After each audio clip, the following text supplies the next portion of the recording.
বড় বড় ব্যক্তিগণরা বলে গেছিলেন, কিছু করবে সকলের জন্য, তবেই তোমায় সকলে মনে রাখবে। এই কথাটা আমি কেন বলে শুরু করছি, কারণ যাকে নিয়ে ভীষণ চর্চা কখনো এবং কখনো সে অনেক নিচে হারিয়ে যায়। এবং আরো একবার 2024 IPL-এ তাকে নিয়ে ভীষণ চর্চা উঠেছে। তার প্রথম ম্যাচে প্রথম একটা বিধ্বংসী ইনিংস দিয়ে শুরু করেছে 2024 IPL, এবং সেই IPL-এ তার বিধ্বংসী পারফরমেন্সের পেছনে সবচেয়ে মোস্ট ইম্পর্টেন্ট অনেকগুলো হিস্ট্রি লুকিয়ে রয়েছে, যেগুলো হয়তো তার সেই বেটার পারফরমেন্স না দিলে এবং সে কিছু না করলে কেকেআরের জন্য সেগুলো হয়তো সামনে আসতো না। আমরা তার পারফরমেন্স দেখেছি, কিন্তু কখনো তার সম্বন্ধে জানার চেষ্টা করিনি, তার এই এত বড় মাসেল পাওয়ার কি করে তৈরি হলো।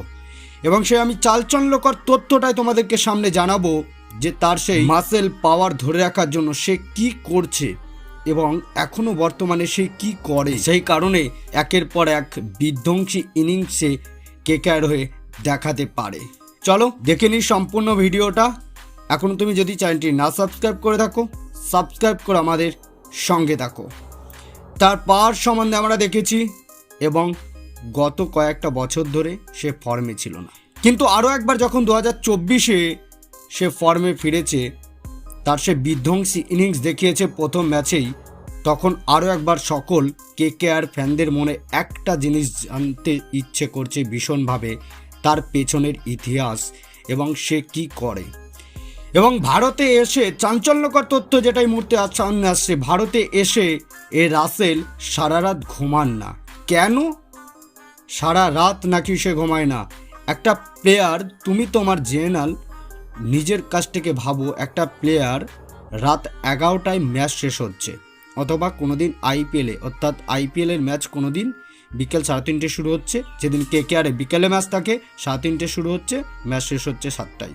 সে প্লেয়ারটা কিছুক্ষণ গিয়ে রেস্ট নিচ্ছে। তারপরে আরেকটা প্লেয়ার, যদি কেকেআরের সেকেন্ড হাফে ম্যাচ থাকে 7:30 শুরু হচ্ছে, শেষ হচ্ছে 11:30, তারপরেও সেই প্লেয়ারটা গিয়ে ঘুমাচ্ছে না।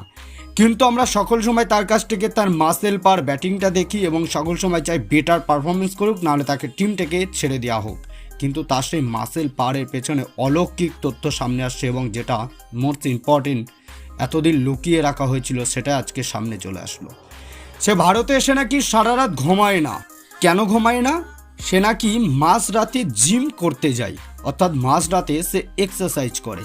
আমাদের ইন্ডিয়ান শিডিউল টাইম অনুযায়ী আমরা প্রতিটা প্লেয়ার যারা স্পোর্টসম্যান রয়েছে সকলে মর্নিং সেশনে ওয়াকিংয়ে যাই, এবং মর্নিং সেশনে তারা জিমে বা ব্যায়াম ট্যাম করার জন্য যায়। এবং যারা কন্টিনিউয়াস হয়তো যখন বাড়িতে ছুটিতে থাকে তারা দুপুর টাইমটাও করে, বিকেল টাইমটাও করে। কিন্তু রাসেল অনলি ফর নাইট, অর্থাৎ রাতে সে জিম করতে যান। এবং ঠিক ইন্ডিয়াতে যখন সূর্য উদয় হয়, যখন 5:30 বেজে গেলে সূর্য উঠছে, তখন সে নাকি ঘুমাতে যাচ্ছে, এবং টানা দুপুর পর্যন্ত ঘুমাচ্ছে রাসেল মাসেল। এবং তারপরে দুপুরে উঠে সে ব্রেকফাস্ট করছে, অর্থাৎ সকাল 8টা থেকে 9টার মধ্যে আমরা যে ব্রেকফাস্টটা করি, সেই ব্রেকফাস্টটা সে দুপুরবেলা করছে।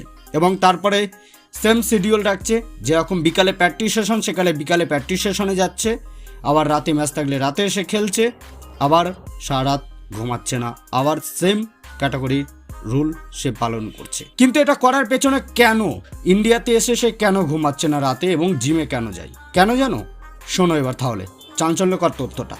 ওয়েস্ট ইন্ডিজের সঙ্গে ইন্ডিয়ার টাইমের অনেকটা ফারাক রয়েছে, এবং সেই জায়গাটিকে ইন্ডিয়ার সঙ্গে ওয়েস্ট ইন্ডিজের যেহেতু টাইমের অনেকটা ফারাক রয়েছে, তার বডি ল্যাঙ্গুয়েজটাকে ধরে রাখার জন্য ওয়েস্ট ইন্ডিজে সে যে টাইমে ব্রেকফাস্ট করে, যে টাইমে এক্সারসাইজ করে, সেই টাইম মিলিয়ে রেখে টিম ইন্ডিয়া তো সেম পালন করছে এই রাসেল মাসেল। এবং সেই কারণে মাঝরাতের টাইমে সে জিম করতে যাচ্ছে, এবং সকালে যখন সূর্য উদয় হচ্ছে ইন্ডিয়াতে তখন সে ঘুমাতে যাচ্ছে, এবং দুপুরে ঘুম থেকে উঠে সে ব্রেকফাস্ট করছে। এবং এতে মনে করছে রাসেল যে আমি আমার বডি ফিটনেসটাকে ধরে রাখতে পারবো এবং আমি ফিট থাকবো, সেই কারণে সে কিন্তু এই রুলসগুলো নিজে নিজে পালন করছে, ইন্ডিয়াতে এসেও রাতে হোটেলে ঘুমাচ্ছে না। আর এই রাসেলকে নিয়েই আমাদের অনেক প্রশ্ন চিহ্ন, সে কখনো ভালো পারফরমেন্স দিচ্ছে, কখনো দিচ্ছে না। কিন্তু 2019-এর মতো আর একবার কামব্যাক করেছে 2024-এও রাসেল, এবং তার এই চাঞ্চল্যকর তথ্য এই মুহূর্তে সামনে আসছে 2024-এ প্রথম ম্যাচেই 25 বলে 65 রানের পারফরমেন্স করার পর। তা তোমরা কি মনে করছো, রাসেলের বডি ফিটনেস রাসেল কতদিন ধরে রাখতে পারবে? তার ফর্ম দেখে অবশ্যই কমেন্ট বক্সে কমেন্ট করে জানাতে ভুলো না।